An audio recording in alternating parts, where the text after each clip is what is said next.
श्रीराम सौमित्रिजटायुवेद षडाननादित्यकुजार्चिताय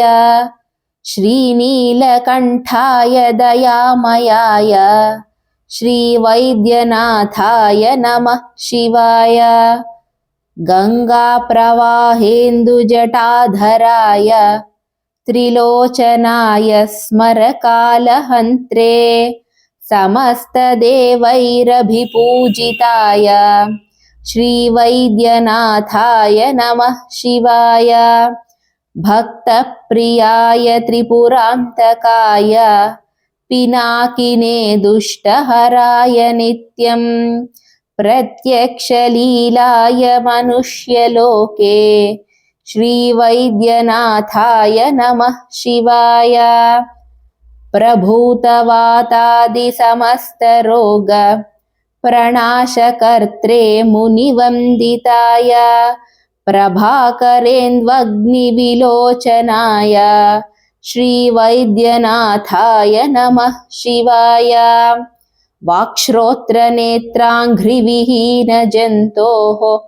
वाक्श्रोत्रनेत्राङ्घ्रिसुखप्रदाय कुष्ठादिसर्वोन्नतरोगहन्त्रे श्रीवैद्यनाथाय नमः शिवाय वेदान्तवेद्याय जगन्मयाय योगीश्वरध्येयपदाम्बुजाय त्रिमूर्तिरूपाय सहस्रनाम्ने श्रीवैद्यनाथाय नमः शिवाय स्वतीर्थमृद्भस्मभृताङ्गभाजां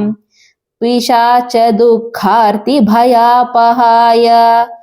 आत्मस्वरूपाय शरीरभाजां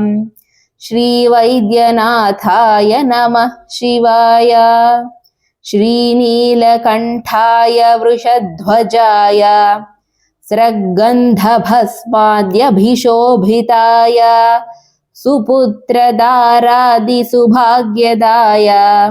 श्रीवैद्यनाथाय नमः शिवाय बालाम्बिकेश वैद्येश भवरोगहरेति च जपेन्नामत्रयं नित्यं महारोगनिवारणम् इति श्रीवैद्यनाथाष्टकं सम्पूर्णम्।